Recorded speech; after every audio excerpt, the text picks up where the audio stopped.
মানুহে কৰা কৰ্ম ইমানেই শক্তিশালী যে ই কেতিয়াও মানুহৰ পাছ নেৰে। মানুহৰ সদগতি, মানুহৰ দুৰ্গতি, আনকি ভৱিষ্যত জন্মতো মানুহৰ কৰ্মৰ প্ৰভাৱ পৰে। এইটোও সত্য যে মানুহৰ হাতৰ ৰেখা প্ৰতিদিনে সলনি হয়। আচলতে পৃথিৱীত সকলো কৰ্মৰে খেলা। নমস্কাৰ প্ৰিয় দৰ্শক, bismoy ইউটিউব চেনেললৈ আপোনাক স্বাগতম। এনেধৰণৰ ভিডিঅ' চাই থাকিবৰ বাবে চেনেলটো ছাবস্ক্ৰাইব কৰি ল'বলৈ নাপাহৰিব। মানুহে কৰি যোৱা কৰ্মই মানুহক কেতিয়াও পিছ নেৰে। এইটো জনমতেই হওক বা আগন্তুক জনমতেই হওক, কৰ্মৰ ফল মানুহে নিশ্চয় ভোগ কৰিব লাগিব।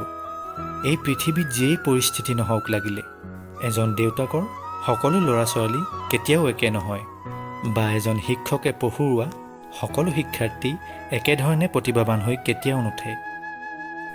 মানুহক একে সুবিধা বা একে সামৰ্থ্য প্ৰদান কৰিলেও মানুহৰ ব্যক্তিত্ব বিভিন্ন হৈ পৰে। একে পদত থকা দুজন ব্যক্তি, এজনে সন্মান লাভ কৰে, আনজনে একে পদত থাকিও কিন্তু সিমান সন্মান লাভ নকৰে। অৰ্থাৎ বাহিৰৰ পৰা আপুনি যিমানেই ঠিক নহওক লাগে, যি ব্যৱস্থা পৰমাত্মাৰ দ্বাৰা পৰিচালিত হয়, যি কৰ্মৰ সংবিধান আছে, এই সংবিধানে নিজৰ কাম নিশ্চয় কৰিব। এই পৃথিৱীত প্ৰায় মাক দেউতাকেই নিজৰ সন্তানৰ ভাগ্য উদয় কৰিবলৈ যত্ন কৰি থাকে। তেওঁলোকে ভাবে যে তেওঁলোকে নিজৰ সন্তানৰ ভাগ্য বনাই দিলে, কিন্তু প্ৰকৃততে মানুহে ভাগ্য লিখিব নোৱাৰে। ভাগ্য লিখিব বিধাতাই। তেওঁ যি লিখে জীৱনত নিশ্চয়কৈ ঘটিব। মানুহে কাৰো ভাগ্যৰ নিৰ্ণয় কৰিব নোৱাৰে। মানুহৰ অভ্যাস হৈছে আনক দুখ দিয়া, কিন্তু মানুহে জীৱনত যি দুখেই ভোগ কৰিবলগীয়া নহয়, এই সকলোবোৰ তেওঁৰ কৰ্মৰে পৰিণাম। সেয়ে ভাল কৰ্মৰ ফল সদায় ভাল আৰু বেয়া কৰ্মৰ সদায় বেয়া। এখন গাঁৱত এটা পুৰণি শিৱ মন্দিৰ আছিল আৰু প্ৰতিদিনাই এজন পণ্ডিত আৰু এজন চোৰ মন্দিৰলৈ আহিছিল।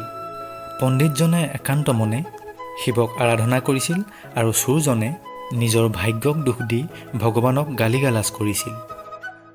এনেদৰেই বহুত দিন পাৰ হৈ গৈছিল, কিন্তু এদিন দুয়োজনে একেলগে মন্দিৰত উপস্থিত হ'ল। পণ্ডিতজনে শিৱক আৰাধনা কৰাত বহিল আৰু চোৰজনে ভগৱানক গালিগালাজ কৰাত লাগিল। আৰু অৱশেষত দুয়োজন যেতিয়া মন্দিৰৰ পৰা বাহিৰলৈ ওলাই আহিলে, চোৰজনে এটা টকাৰ বেগ পালে আৰু আনহাতে পণ্ডিতজনৰ ভৰিত এটা গজাল সোমাই গ'ল। পণ্ডিতজনে বিষত চিঞৰিবলৈ ধৰিলে আৰু আনহাতে চোৰজনে টকা পাই আত্মহাৰা হ'ল। আৰু ক্ষন্তেক সময়ৰ পাছতেই তাত মহাদেৱৰ আৱিৰ্ভাৱ হ'ল। তেতিয়া পণ্ডিতজনে মহাদেৱক প্ৰশ্ন কৰিলে যে মই ইমান ভক্তিভাৱেৰে আপোনাক আৰাধনা কৰোঁ, তথাপিও মই আজি দুখ পাবলগীয়া হ'ল। কিন্তু এই চোৰজনে আপোনাক আৰাধনা নকৰে যদিও ধন পাবলৈ সামৰ্থ্য হ'ল। তেতিয়া মহাদেৱে উত্তৰ দিলে যে তোমাৰ আজি এটা ডাঙৰ বিপদ হ'বলগীয়া আছিল, কিন্তু তোমাৰ ভক্তিৰ বলত ইমানতেই ৰক্ষা পৰিলা। আনহাতে চোৰজন প্ৰকৃততে ৰজা হ'ব লাগিছিল, কিন্তু নিজৰ কৰ্মৰ বলত তেওঁ ইমানতেই ৰৈ যাবলগীয়া হ'ল। গতিকে জীৱনত সৎকৰ্ম কৰি যোৱাই মানৱ জীৱনৰ প্ৰধান কৰ্তব্য। কৰ্মৰ ফল ভগৱানে নিশ্চয় নিৰ্ধাৰণ কৰিব। ভিডিঅ'টো চাই কেনে পালে কমেণ্ট কৰি জনাবলৈ নাপাহৰিব। পুনৰ লগ পোৱাৰ প্ৰতিশ্ৰুতিৰে আজিলৈ বিদায়।